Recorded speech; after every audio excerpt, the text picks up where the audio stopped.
Tamil cinema நேயர்களுக்கு என்னுடைய அன்பு வணக்கம். வெல்கம் டு எம்டி திரை. இந்த ஷோல நம்ம என்ன பார்க்க போறோம் அப்படின்னா, இயக்குனர் வீரமுருகன் இயக்கத்துல நடிகர் அப்புக்குட்டி, தீபா, காயத்ரி, யாசர் மற்றும் பலரது நடிப்புல வெளிவந்திருக்கிற திரைப்படம் தான் கல்லன். இந்த படம் எப்படி இருக்கு அப்படின்னு சொல்லி பார்க்கலாம் வாங்க. இந்த படத்தினுடைய கதை என்ன அப்படின்னா, சிவகங்கை மாவட்டத்தை சேர்ந்த வேட்டுடையார் காளி அப்படிங்கிற அம்மா தன்னுடைய கணவனை இழந்தாலும் தன்னுடைய மகன் வேங்கைய நல்லா படிக்க வச்சு ஆளாக்கணும்னு நினைக்கிறாங்க. இதுக்கு துணையா தன்னுடைய தம்பி அப்புக்குட்டி துணையா இருக்காரு. அந்த சமயத்துல வேங்கையினுடைய நண்பனின் தங்கைக்கு ஒரு ஆபத்து வருது. அது யாரால அப்படின்னா, போதைப் பொருள் விற்கிற கூட்டத்தினால. இதனால தன்னுடைய நண்பனின் தங்கையை எப்படியாவது காப்பாற்றணும் அப்படின்றதுக்காக வேங்கை என்ன பண்றாரு அப்படின்னா, அந்த போதைப் பொருள் விற்கிற கூட்டத்தை முற்றிலுமா அழிக்கணும், ஒழிக்கணும் அப்படின்னு நினைக்கிறாரு. ஒரு கட்டத்துல என்ன ஆகுது அப்படின்னா, அந்த போதைப் பொருள் விற்கிற கூட்டத்தை சேர்ந்தவங்க வேங்கையின் நண்பனின் மூலமாகவே வேங்கைய கொலை பண்றாங்க.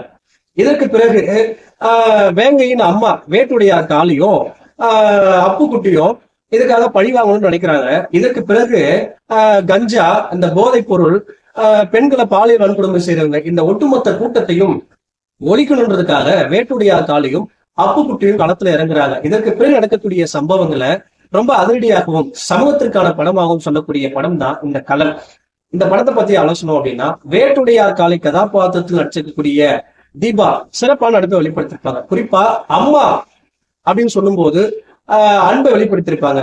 அதே போல தன்னுடைய மகனை இழந்ததுக்கு பிறகு பழிவாங்குற அந்த காட்சிகள்ல காளி அவதாரத்தை எடுத்திருப்பாங்க. அவ்வளவு சிறப்பான நடிப்பை வெளிப்படுத்திருப்பாங்க. அதே போல உழைப்பாளியாகவும் பாசமிகு தம்பியாகவும் நடித்திருக்கக்கூடிய நம்ம அப்புக்குட்டி பாத்தீங்கன்னா சிறப்பான நடிப்பை வெளிப்படுத்திருப்பாரு. யதார்த்தமான நடிப்பை வெளிப்படுத்திருப்பாரு. அது மட்டும் இல்லாம பழிவாங்குற காட்சிகள்ல தன்னுடைய வெறித்தனத்தை காட்டியிருப்பாரு. அதே போல வில்லனா நடித்திருக்கக்கூடிய சம்பத் சிறப்பான நடிப்பை வெளிப்படுத்திருப்பாரு. வெறித்தனமான வில்லத்தனத்தை காட்டியிருப்பாரு. குறிப்பா பாக்குற ரசிகர்கள் நமக்கே அவர் மீது அவ்வளவு கோபம் வரும். அந்த அளவுக்கு வில்லத்தனத்தை காட்டியிருப்பாரு. அதே போல வில்லியா நடித்திருக்கக்கூடிய காயத்ரி ஒரு கையில சுருட்டு, கண்கள்ல போதை, கஞ்சா வியாபாரியா வருவாங்க. அவ்வளோ ஒரு வெறித்தனத்தை காட்டியிருப்பாங்க வில்லத்தனத்துல. மொத்தத்துல இந்த படத்தினுடைய பின்னணி இசையும் இந்த படத்தினுடைய ஒளிப்பதிவும் ரொம்ப நல்லாவே இருக்கும். இந்த படத்தினுடைய பின்னணி இசை திரும்ப திரும்ப கேட்கிற மாதிரி இருக்கும். அதே போல ஒளிப்பதிவு இந்த படத்துல தென் மாவட்டங்களை ரொம்ப இயல்பா காட்டியிருப்பாங்க. தென் மாவட்ட மக்களுடைய வாழ்வியெல்லாம் ரொம்ப அழகா காட்டியிருப்பாங்க. அது மட்டும் இல்லாம ரத்தம் தெறிக்க தெறிக்க வர காட்சிகள்ல உணர்வுபூர்வமா காட்சிப்படுத்திருப்பாங்க. அது மட்டும் இல்லாம இந்த படத்துல வரக்கூடிய திருவிழா காட்சிகளை ரொம்ப பிரம்மாண்டமா காட்டியிருப்பாங்க. அது இந்த படத்துக்கு மிகப்பெரிய பலமாவே இருந்துச்சு.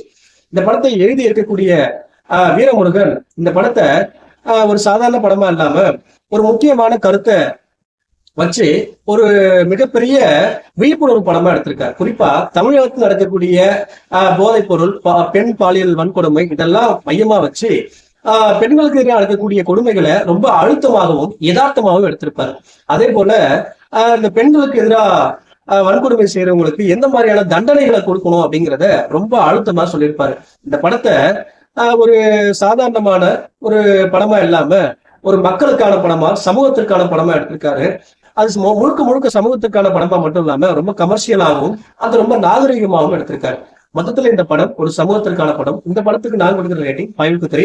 அடுத்த மாசத்துல சந்திக்கலாம். நன்றி, வணக்கம்.